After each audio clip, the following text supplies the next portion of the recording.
I found that many of your ideas and presentations were very challenging and dangerous to the limits that I felt on my mind, but I don't feel especially terrified sitting across from you talking with you. I don't feel like you're any danger to me. No, I'm a nice man. That's part of the strategy. I'm the doorkeeper to deep, dark water that everybody explores on their own. I am not a guru. I have no particular axe of my own to grind, or at least not with great vigor. The point to be made here is that psychedelics are not an ideology or a position. They are an experience, and an experience is something that we have very intimately ourselves. So it's not something you can teach people or draw too many general conclusions from.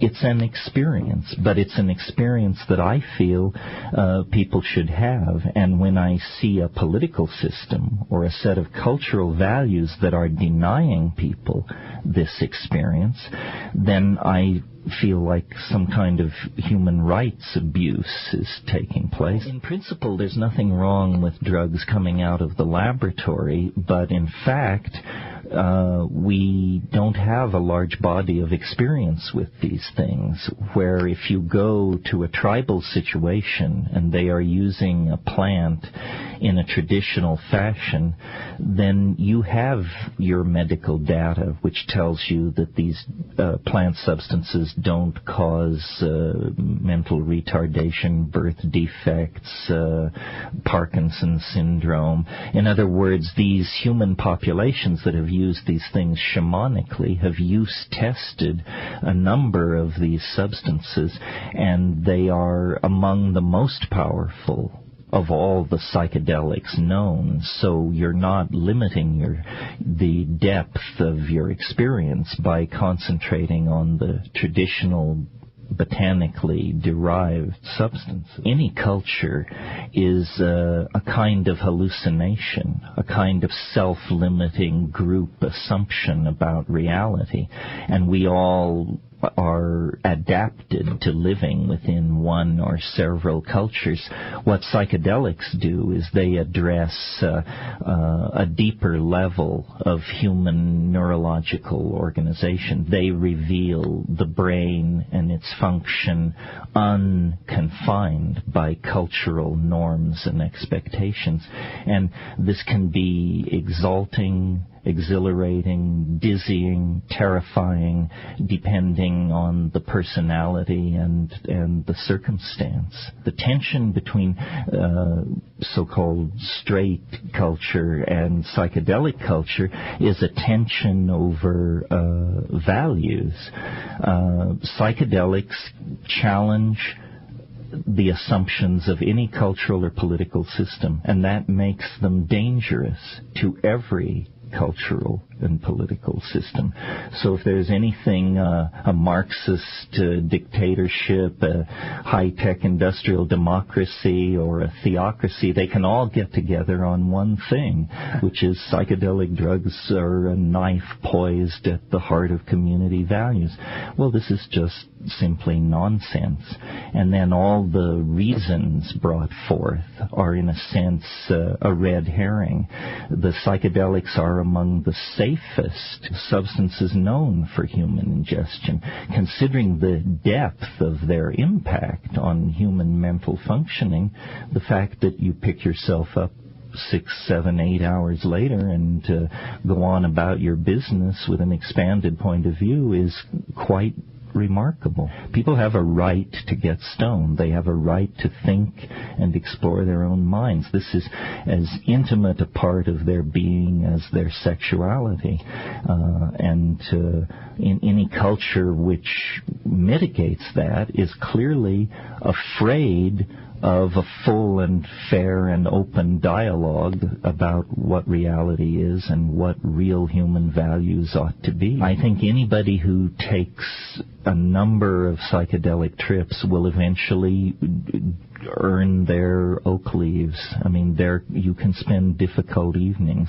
People who dismiss this as recreational drugs or hedonism or escapism absolutely do not know what they're talking about. This can be very challenging and difficult work. That's the ocean kayaking metaphor is more appropriate, I think. Don't think meditation and yoga are the same enterprise as taking psychedelics.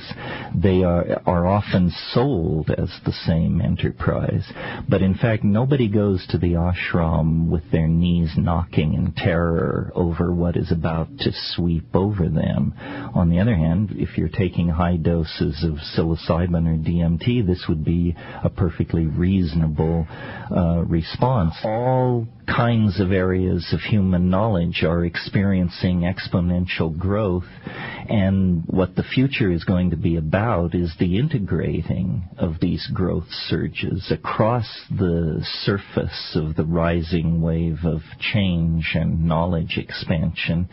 We're going to see more change in the next 15 years than we've seen in the last 500 years of the evolution of global culture. And it's going to be a challenge and a wild ride, I dare say, for every man, woman, and child on the planet. Those who keep cultural values in place are always interested in mitigating controversy, exploration, and criticism.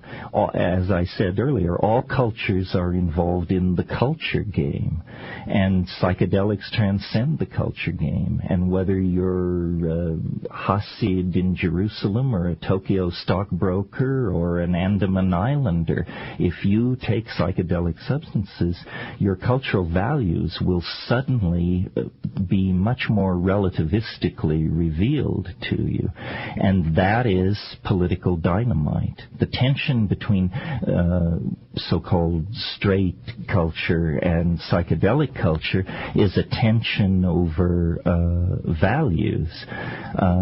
Psychedelics challenge the assumptions of any cultural or political system, and that makes them dangerous to every cultural and political system.